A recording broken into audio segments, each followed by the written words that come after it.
Hispanic Lifestyle is pleased to have the support of Wells Fargo Bank. For more information, visit their website at wellsfargo.com.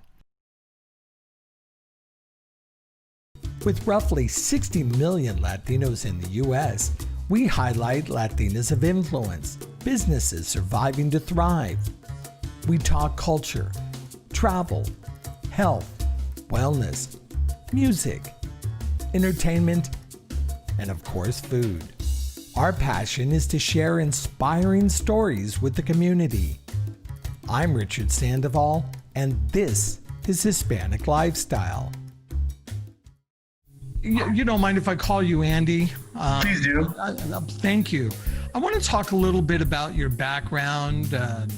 You mentioned earlier off camera the trajectory, if you will, of your career. A lot of the things really interest me, but one is, of course, your time in supplier diversity, and we'll get into supporting small and local businesses. Absolutely, but if you don't mind, can I call you Richard? Richard? I have no problem with anybody calling me Richard. Richard, I took the time to go on your Hispanic Lifestyle website and really perused it, and nice job. And I saw on there, one of the first people I saw on there was Edward James Olmos and your interview with him. And that took me back, and I'll tell you where I'm going with this. It took me back to my time. I was born and raised in East Los Angeles. I went to Garfield High School. And if you know where I'm going with this, Edward James Olmos played an important role of Professor Teacher Jaime Escalante with AP Calculus. I was one of his students. I was a student of Jaime Escalante back in the days in the 80s. And I really, got this kid from East LA, anything can happen. But math was my savior. And I tell people, math really put me in a path of success. And so I credit that background and that teacher to put me on that trajectory on success. And then I went on and graduated from Cal State Northridge with a mechanical engineering degree and landed in energy all my career. I was with the City of LA with the Department of Water and Power, and then transitioned over to SoCal Gas, which, by the way, come January, it'll be 20 years, 2 decades. I can't believe it. Congratulations.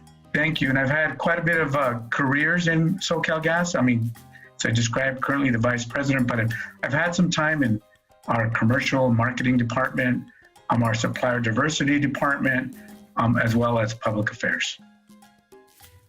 Well, I usually start off this conversation with the times that we're at, that we're living in, and that being COVID-19 and the effects of it.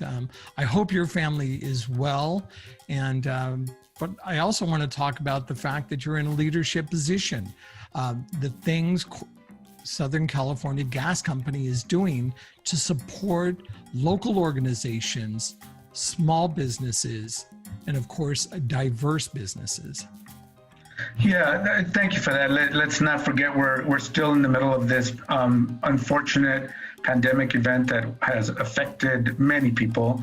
I have personal friends and others who had the misfortune of losing loved ones, and I think we can't forget that this is real. And why we're both working from home or wherever folks are working. We do still have folks working, coming today, going to work every day.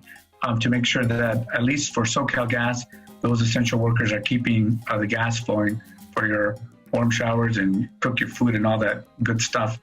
I can tell you that from the get-go, the very beginning, we knew that we needed to step up. And I knew that I'd had a very pivotal opportunity and position to make a difference. And so we stepped in right away. We had a incident command structure set up so that we could navigate through the response, right? So that we can continue to have the people who can work from home, and they really set up those safety procedures and focus for our essential workers to continue to show up and provide the service that all our customers are relying on.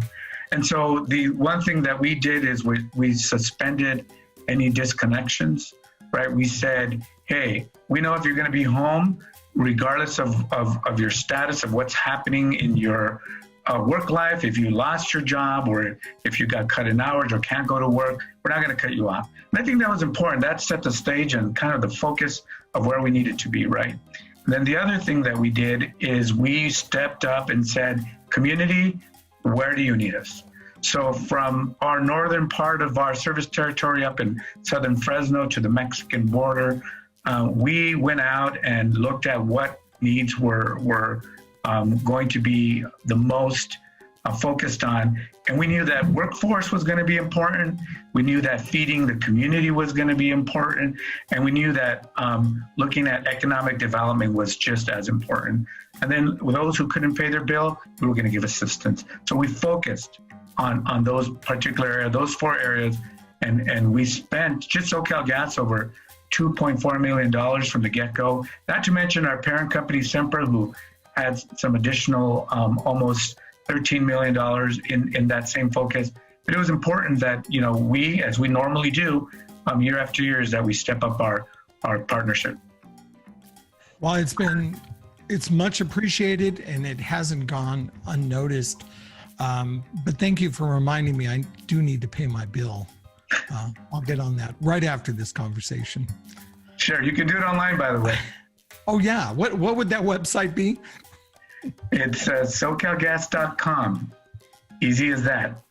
Well, speaking of being online, the other day I was scrolling through some emails and followed up on something that I thought was bizarre, having been a customer for years, but talking about eliminating gas from my ecosystem. I have a gas range. Is this going to happen? And if so, why? And give me some background, if you will. Yeah, Richard, thank you for that question. I think it's important to just level set. The state of California has some very aggressive climate change goals, the reduction of greenhouse gases and pollutants. And I think one of those things that it's going to take the entire state, and those who are consumers, utilities, and others to really address. And one of the thoughts that is being thrown out there is really eliminating natural gas and the usage of the production of electricity, transportation, and even the building sector. We are looking at ways to make sure that folks are educating, beginning with our regulators, beginning with our elected officials at the state level, at the local level, to say, hold on, there is no secret one-path silver bullet to this. I think if we really have to address the issue of climate change and greenhouse gas reduction, we got to take it all on, meaning all of us have to be able to bring to the table what we can all do to bring attention and reduction of that goal, quite simply put. And I don't have to tell you that, last week, and even prior to that, it was a perfect storm. You had fire season upon us, right? You've seen the wildfire. You've seen the rolling blackouts. You've seen the rolling blackouts that haven't occurred, by the way, Richard, in 2 decades, for 20 years. And we've seen cloud cover, where we know that the renewable energy space along solar and wind is very important, and we support it. But we know when the sun doesn't shine and the wind doesn't blow, you still need to be able to flip that switch, right? And so what we're saying is that we are part of the solution and not part of the problem. We can address the carbonization of our fuel, and we're doing that, by the way. Very exciting things happening along the renewable natural gas. Think about that. Collecting renewable gas that normally is going to go up to atmosphere, which is methane, is what we're talking about, right? Capturing it and using it as energy. And then if you think about the next iteration of that is hydrogen. The rest of the world has adopted hydrogen to fuel their transportation fleets, to fuel their homes, to fuel their buildings. And we're saying, hold on, state of California, let's think collectively. And by the way, Richard, I'm a dad, and I got some kids also who are on that spectrum where they're currently marching for justice, as they should, marching for change, which they should. And I know for a fact that doing the path of all inclusive is the right thing to do. Not because I work for the gas company, because it's the right thing to do for my kids, their future kids, my parents. I live here too. And so I think it's an all-inclusive approach, something that will require everybody and everything to put on the table to address. But I always thought it was interesting, and again, I'm a junkie for information, kind of that underneath, just right underneath the headline kind of stuff, and that is Southern California Edison is one of your largest clients. Is that correct? Yeah, they're one of our largest customers, yes, consuming natural gas through the production of electricity, which, by the way, you mentioned the cloud cover. During this high peak demand, it was up to 60%, 60, that natural gas came in when the renewables didn't have the output for whatever reason to have those electrons flow. And so that was there. We came in. We know that renewables are important. They should be. We should still focus on that. You need that backbone, and I think it comes hand in hand. Well, backbone, I also look at it as the backup. I mean, what are you going to do if, God forbid, that we get into some situation where the lights aren't working? We're so reliant on our phones. At least, we still need to be able to eat and heat up things and stay warm. So there's a lot of components that we just take for granted in our daily lives. Can I share something with you, Richard? I think that's kind of super exciting, because you mentioned the basics, and that's what it's really about, right? Some actually people's lives depend on it, right? Whether you have a breathing machine, whether you're in a assisted living facility, those are super important. You and I can withstand the heat and be without lights and for a while. The other folks, their life depends on it. There's some technologies that we're looking at today that I want you to know that's pretty exciting. It's not futuristic. Whether you look at hydrogen fuel cells or fuel cells powered by currently natural gas, if you will, that there's no combustion. You have the ability to create your own power grid and still keep the lights on. And we just finished cutting the ribbon on a couple of those exciting projects at two of our facilities, which are data centers that keep the business going. And I'm excited to say that, these potentials exist for businesses. And it's a green technology. We talk about green jobs for the future, for young folks to think about that development. Some kid in the garage has the ability to even take this even further. And so as we focus on this, we want to think about the future, because you asked me, what does it look like? Or what can it look like in 10, 20 years from now? It's going to be amazing. As we're finding out now, so many of us dine out 2 or 3 times a week. We haven't been now since the quarantine and stay-at-home orders and such. Yeah. But we're finding the fact that even some of these restaurants, get this, are moving their seating outside. They're having to be more mobile in what it is they're doing. Again, can you talk a little bit about the restaurant industry, which I know you're a member of, one of their associations, and really paint look into your crystal ball and tell me what the future looks like with gas. Sure, absolutely. And thank you for mentioning that. We'll give a little plug for the Latino Restaurant Association, which I'm a member of. Yeah, thanks for looking at that background. I think it's important to support diverse businesses.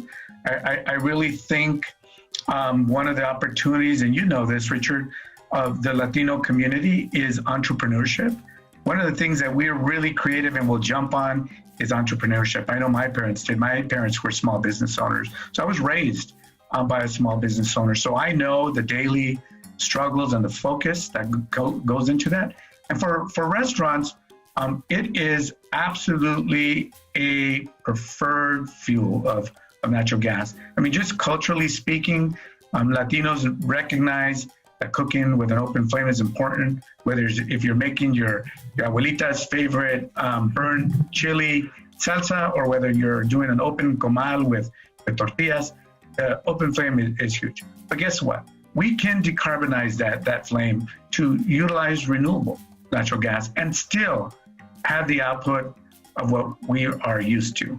That doesn't diminish the fact that you can still own that restaurant, that you can still open up and have those flavors that you and I are used to, and our Latino community, and those who are fond of that food. It's important. On the focus of workforce development, what we've done is we recognize that the restaurants are in dire straits right now.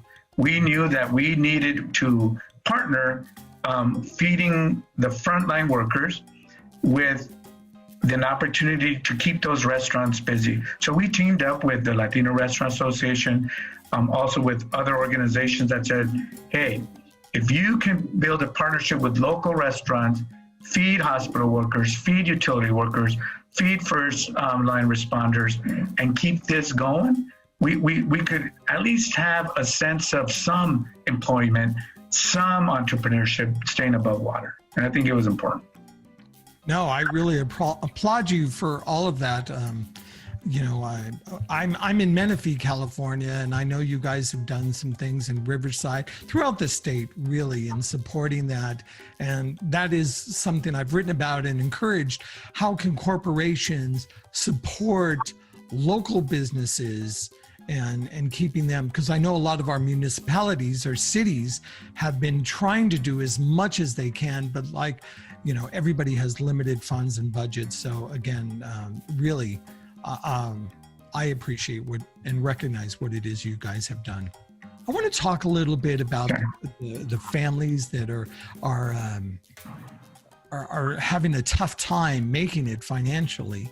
And can you talk a little bit about your care program? Is that still in existence? To what level? And really, when? This is what I always like to tell people, don't wait till the last minute. When should you start applying and getting into the system? And take me through the process, if you will. One of the things that is very important, and it's a pride for me, is to say, hey, listen, we have opportunities and programs and services, regardless of your income, right? Whether you're buying a new piece of appliance for your home, look at our rebates. Let's get you money, but let's get some efficiency. But if you are down on your luck, or you have low income, or you have a large family, whatever it may be, or you've just run into some current hard times, there are programs for you on the utility space. And guess what, Richard? There's some populations that never had to look at these programs. Let's be honest. If you are first hearing that you're going to be laid off, if you have lost your job, if you have had your income slashed, or you have now had to take on additional family members, and now you're having to look at feeding more people or housing more people, come to us. We will look at your qualifications right away.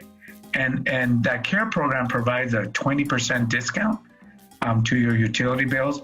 And we know typically during the summertime, it gets lower. But come wintertime, come heating season, it can be significant, right? Especially if we have a cold snap. So you should look to your utility, look to SoCal Gas to provide you as soon as you have any change in your income from day one. And we'll help you out.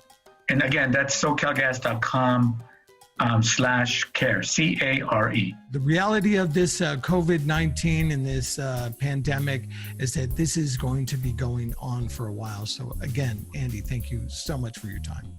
Absolutely. Thank you for having me. And I will ask you and everyone else out there, continue to be safe, continue to be healthy, and please, Richard, have me back whenever time allows. Didn't get enough? There's always more at HispanicLifestyle.com. And follow us on your favorite social media platform.